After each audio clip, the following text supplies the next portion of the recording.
Hello everyone, thanks for tuning in to today's fourth video. We're going to have a look at the weather for next week's 10 days for today's fourth video. So day 10 is going to take us to the 28th of August. We'll be able to extend out beyond that with the extended GFS and ECM ensembles. They run to around a couple of weeks.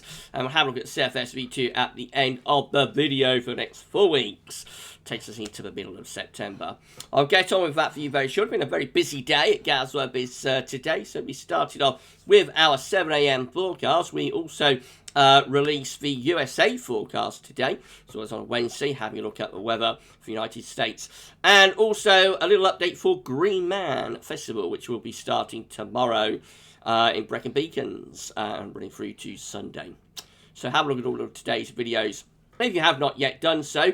Normally we'd be finishing with the 10 to 14 day, but we have actually got one more video coming up for you this evening. A little bit of a special. This one, it's going to be the third and final Winter 2021-2022 preamble. So we've done a couple of those through the summer. First one in June, second one in July. We've got our third and final preamble for the coming winter for you this evening at 7 PM. It's going to be an interesting watch, so yeah, check that out if you're around the channel this evening. Will be placed within the Winter Updates playlist as well, so you'll be able to watch it, you know, on demand if you aren't around the channel. You will have plenty of opportunity to have a watch of that video. Right, so before I do anything else, I'm going to say thank you so much to our latest channel member. We've got a new channel member for GavsWeatherVids, so thank you so much for your kindness and generosity and for becoming a channel member to Roger Payne. Thank you so much to Roger for becoming a channel member for GavsWeatherVids. It's amazing, it's incredible. We've got 65 or so channel members. Unbelievable, unbelievable response from when we started doing channel membership last year. Absolutely incredible. Thank you so much to all of our channel members. Thank you so much to all of our patrons. Thank you so much to all of our PayPal donors as well. It's amazing how you support GavsWeatherVids. Super chatters on the live streams as well. You know, however you give your support to GavsWeatherVids, it's absolutely unbelievable. So thank you so much to all of you for doing that. And big thank you to Roger Payne for becoming our latest channel member, of course. If you'd like to become a channel member for GavsWeatherVids, all you need to do is come to GavsWeatherVids YouTube homepage, click the join button, it takes you through to another page. You can find that if you're on a mobile device. You find it by downloading the YouTube app, by the way. But you can click the join button, it takes you through to another page where you sign up on that page and see what benefits you get for becoming a channel member. We do a once a month live stream. You get exclusive access to certain videos as well, like the NEA forecast. You get that a little bit earlier. You're a channel member and whatnot. So thank you so much to all of you for doing this for GavsWeatherVids. We've got to put on around about 5 subscribers now. That's all to get to 11.8k. So if you aren't yet subbed to our channel, please give us a sub and tell friends and family to subscribe as well. Sometimes there's a bit of confusion about channel membership and subscription. I'm aware of that. So some people think that, you know, subscribing, you have to pay money like you do if you become a channel member. Actually, that's not the case. Subscription, completely free. Channel membership is just like taking it to another level, and then you do pay a monthly fee to become a channel member. But subscribing to GavsWeatherVids or any news channel is completely free. It doesn't cost anything at all. And by doing that, you're supporting GavsWeatherVids. So thank you so much. And yeah, 5 more subscribers get us to 11.8k. I think we're going to hit that hopefully today or tomorrow. So it's unbelievable. It's incredible. Amazing times to GavsWeatherVids. Thank you so much, everybody. Right, okay, let's start the video then. We're going to begin by having a look at what's going on with tropics. So we discussed this in the USA forecast, but just to bring anybody update that's not that hasn't watched USA forecast. So we've got tropical depression Fred here inland in northeastern parts of America. That's going to carry on pushing northeastwards and will go post-tropical in the next few hours. We've got tropical storm Grace just there. That is that's giving maximum sustained winds of 65 miles per hour, minimum set pressure of 998 millibars. So Grace is going to move, going to become a hurricane by looking at just off the coast of the Yucatan Peninsula, just there. Category 1 hurricane will go back to tropical storm as Grace moves through the Yucatan Peninsula and out into the Gulf of Mexico. The end of week will power back up to a tropical 1 to a category 1 hurricane and slam into the Gulf Coast of Mexico by the look of it over the weekend. And then we've also got Henri just here, Henry Henri. I'm pronouncing it Henri because it's got the French spelling to it with an I at the end rather than a Y. So Henri giving maximum, but I don't know if that's right or not, to be honest. That's just how I'm pronouncing it. So Henri giving maximum sustained winds of 65 miles per hour with a minimum set pressure of 996 millibars. And this one could menace the East Coast of America, and that's what our USA forecast is titled today. So at the moment, tropical storm becomes a Category 1 hurricane as it starts to move northwards, as we go into the end of the week. And then we've got this wide cone area into the weekend. The far western part of the cone area is bringing Henri very, very close to the eastern seaboard of America, those northeastern states like New Hampshire, Connecticut, New York, for example. The western side of the cone, of course, is the east side of the cone, I should say, is out here, right in the middle of the Atlantic, so no problems if it takes that sort of track. But if it gets close to the east coast of America, it might give some significant impacts to the eastern seaboard, so we'll have to wait and see about that, of course. Right, coming back closer home, South Central temperature is looking provisional to yesterday, the 17th. We're standing at 16.3, which is an anomaly of 0.3 of a degree above average. So we're very, very close to average, probably a little bit below, set against the more modern average, 81 to 2010. That's likely to hold steady, I think, at that sort of level for the next day or so. May lift up a little bit over the weekend because we're going to have some quite warm, humid nights. But I'm not seeing a particularly big deviation, from that sort of level. So I think, into next week, we'll probably have that CT somewhere close to the low 16s. It's not the most exciting month we've ever had, I have to say. These are with GFS upper air temperature and precipitation ensembles for the next couple of weeks. I'm at London today, so the red line is the 30-year upper air temperature average for London, so we're quite close to average at the moment. We do get a tick up in the upper air temperatures over the weekend, so there will be a warmer, more humid feel over the weekend, but it's associated with low pressure, so that will bring its own problems with rain. And if it is raining, heavily by day, that will mean quite cool days, actually, despite the warm upper air temperatures. But night should be relatively warm. Into next week, we see the upper air temperatures reverting back close to average into next week. Not really changing a great deal. We have lost, those very hot outliers. You remember, a day or so ago, we're getting some members going, it's plus 20 at 850 HPA, proper heat wave on some members. We've lost those. There may be a bit of a warm-up around there, towards the bank holiday weekend. But to be honest, it looks like we're very, very close to the long-term 30-year average. It might be a little bit warmer than average, sometimes might be a little bit cooler than average on other days, but it's not a particularly big deviation, except this period here, a couple of days at the end of the week into the weekend. But again, that is associated with precipitation. So the next 2 or 3 days are going to be relatively dry, but by the end of the week into the weekend, it is going to be turning wetter, and into the end of August and the beginning of September. It could be rather unsettled then as well with some of those ensemble members.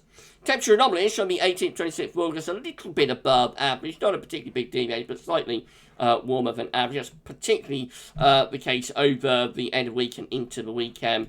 And the precipitation anomaly from the 18th to 26th of August, largely dry average in the northwest, a little bit wetter than average for these eastern areas. The latest info on that from earthnullschool.net, looking like that. So we're still bringing in northwesterly winds today. There is a bit of a chill to be out. So we've got low pressure out in the Atlantic. These areas of low pressure are going to take a long time to get in, but will eventually move in across England and Wales over the weekend. Right, so let's put webcam up. We'll start going through the generic charts. And there we go, I've returned. Right, so it's how the UK Met was midnight on Saturday. Low pressure is out to our west, high pressure to our east. We're drawing up quite a warm wind from the south on Saturday. Then this trough of low pressure moves in over weekend. Will bring further showers, if not longer spells of rain. Only next week, that area of low pressure will be sort of in the east and in the North Sea, bringing further rain and showers to eastern parts of the country. Then the low gets out of the way, and a high pressure reaches through the country into the middle of next week, which will settle things down. Not a particularly warm area of high pressure. I think around the high, we're bringing in the wind from a northeasterly direction, so it won't be a heat wave, but we'll settle things down. And in the sunny spells, of course, at the end of August, it's going to feel relatively pleasant. How long that high lasts, where it goes as we approach the bank holiday weekend, of course, that remains to be seen. This is how the GFS, as far as we go for UK Met, this is how the GFS midnight run is looking. Again, on Saturday, low pressure is out to our west. As we go through weekend, that low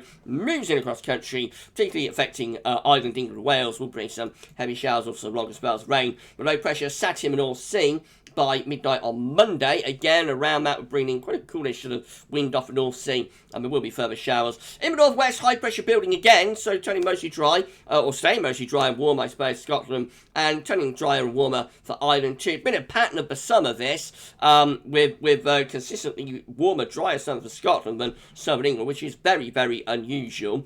But we've got that back again through the early part of next week, actually. So high pressure is out to the northwest, being mostly dry, quite warm weather to Scotland and Northern Ireland. Meanwhile, England, Wales, especially eastern parts of England, close to this low pressure in the southern North Sea, with further showers, not longer spells of rain. With a wind coming in off the North Sea, it's not going to be particularly warm either. Middle of next week, we'll see high pressure continuing out to the northwest, probably. Low pressure in the North Sea, still bringing in this northeasterly wind down the east coast, so it remains cooler there, mostly dry and warmer elsewhere. At the end of the week and into bank holiday weekend, this ridge starts to slip down across the country, so that's slowing things down.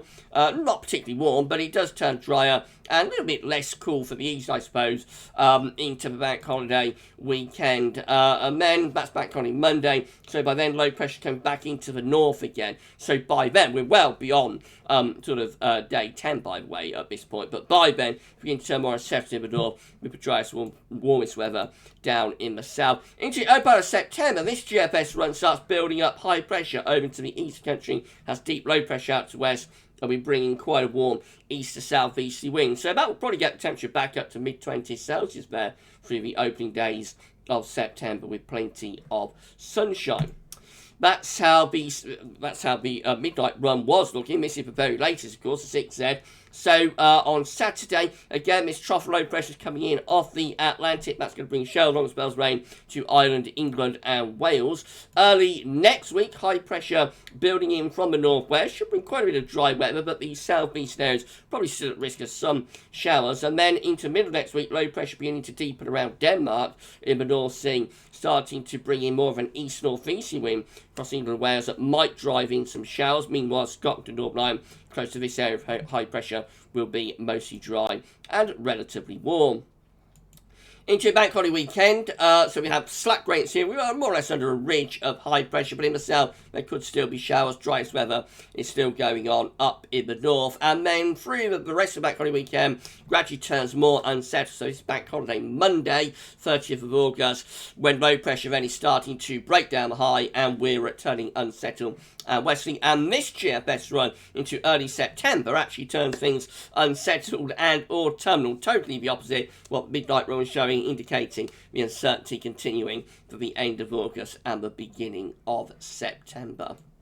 GM, looks like that. If you enjoyed the video, please can you give us a like, make sure you subscribe to our channel. Thank you so much everybody for doing that, and drop a comment, let us know what you think. GM looks like this. Again, low pressure is meandering in off the Atlantic through the weekend, bringing showers and long spells of rain to Ireland, England and Wales. Early next week, the GM has high pressure to the north and west, mainly dry and quite warm there. Bit of a northeasterly wind in the south and southeast keeps things a little bit cooler and showery through those areas. And then into the end of the week, middle and end of the week, we find high pressure ridging through the country. Quite a deep low over Scandinavia will bring a push of autumn there probably. But for us on the periphery of that, mostly dry, not a heat wave, but relatively pleasant, I suppose, in the late August sunshine. Might be a bit chilly by night with this though, as the ridge is building down from the north, so maybe some colder nights later next week.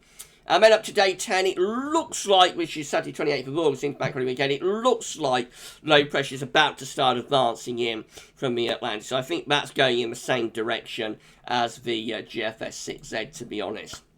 And then the ECM looks like that. Again, low pressure is moving in through Ireland, England and Wales over the weekend. Will bring quite an unsettled weekend there. Drier further north. Into next week, high pressure reaching in across the country through the early part of next week. Less of a northeasterly flow of this, so this is a little bit of a warmer area of high pressure.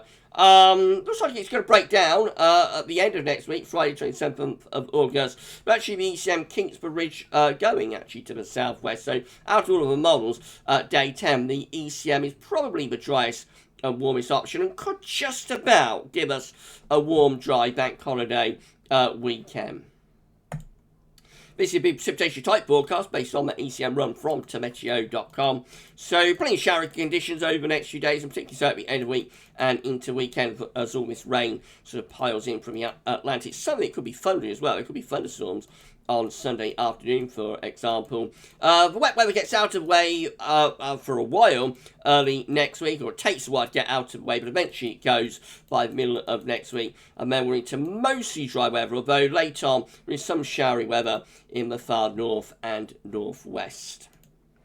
Right, so return webcam off. We'll have a look at the opposite of the table within the ECM ensembles today for day 10. These are them from the Icelandic Met Office. So, this gets to 28th of August. Have 18 members of the ECM ensembles with above average heights through the country, mainly dry and fine conditions there at day 10 with that option. 14 have high pressure to our north, lower pressure to our south. That's very easterly, and the lower pressure probably threatening showers, thunderstorms, spells of rain to southern areas. 10 actually looking quite unsettled at day 10 with some lower pressure in off the Atlantic, but we have got a reach to the southwest. That does include the control and the operational run. And we've got 9 here with a ridge building down from the north into the UK. That's going to be relatively dry, but could be a bit cool with winds coming in from like a northeasterly direction. In 2 weeks' time, these are the options that we've got. Gets us to the 2nd of September. 13 members of the ECM ensembles with low pressure north of Scotland, high pressure across France. So we're bringing up wind from a southwesterly direction, looking quite unsettled with that. 10 with a trough in the Atlantic extending into UK, combined with northern blocking. That could be rather unsettled. 8 with low pressure just west of Ireland. That could be a bit warmer. Winds coming up from the south-southwest, but probably unsettled too. 7 with low pressure more or less over the country in combination with a Greenland block. That's going to be cool and wet. Another 7 doing something very similar, again with low pressure over country combined with a mid-Atlantic ridge and high pressure around Greenland. That also will be cool and unsettled. And then 6 have high pressure over and just to the south of the country. That could be a little bit drier and warmer perhaps, and could be like what the GFS midnight run was showing for the beginning of September. Most of the options, though, do look quite unsettled, I have to say, for the opening days of September. Right, finally, CFS V2. These are 500 millibar heights breaking down to week pairs. First week pair takes from the 18th to 24th of August. The coming week, we'll have high pressure extending through the UK, and Western Europe should be mostly dry. And mostly dry with that, not particularly warm, but a lot of dry weather on offer with between 2 areas of low pressure. Week 2 is the 25th to the 31st of August with high pressure away to our north, winds coming in from more of an easterly direction with that one. Could be a little bit showery in the south, but driest weather will be in the north. Week 3 is the 1st to the 7th of September with high pressure then right over top of the country, so it should be mostly dry and quite warm for early September there with the CFS. And then week 4 carries it on. It's the 8th to the 14th of September, high pressure over and slightly to the south of the country. Most parts of Western Europe looking quite dry. Winds coming in from the west, southwest, so should be quite warm. And maybe going a little bit more unsettled for northern areas later, perhaps, something like that. But overall, a relatively warm, dry first couple of weeks of September with the CFS. Right, if you enjoyed the video, please smash the like button. Make sure you subscribe to our channel. Thank you so much, everybody, for doing that. Drop a comment. Let us know what you think about this and all of our videos. It's amazing. It's incredible. Thank you for doing this for GavsWeatherVids. And as I say, if you tell your friends and family to subscribe, they're going to be able to see future web content as well. I've got to put on another 5 or so subscribers to get to 11.8k. So very exciting. We're almost there now. And it means when we get to 11.8k, I'll tell you what we're giving away when we hit 12k subscribers. And hopefully I'll be able to do that tomorrow, start tomorrow 10 to 14 day. It would be nice if I could. But yeah, we are going to do a 12k giveaway. It'll either be an Amazon voucher or some merch. You'll find out tomorrow what we're going to do. So it's going to be great. And yeah, another 5 to go to get to 11.8k. Right, we're not done with videos for today. We've got one more coming up for you this evening. That's going to be our third and final Winter 2021-2022 preamble. So make sure you check that out from 7 p.m. this evening. Tomorrow, I think we'll have another look at the bank holiday weekend and some events. We'll have a European outlook as well, see what's happening with those hot temperatures that they had, a few days ago across southern and eastern Europe. So we'll bring you up to date with all of that. And a 10 to 14 day as well. We may be able to tell you what we're giving away when we hit 12k tomorrow as well. It would be nice if we could. So yeah, watch your space on that. For this 10 to 14 day, that's all for now, and thanks for watching.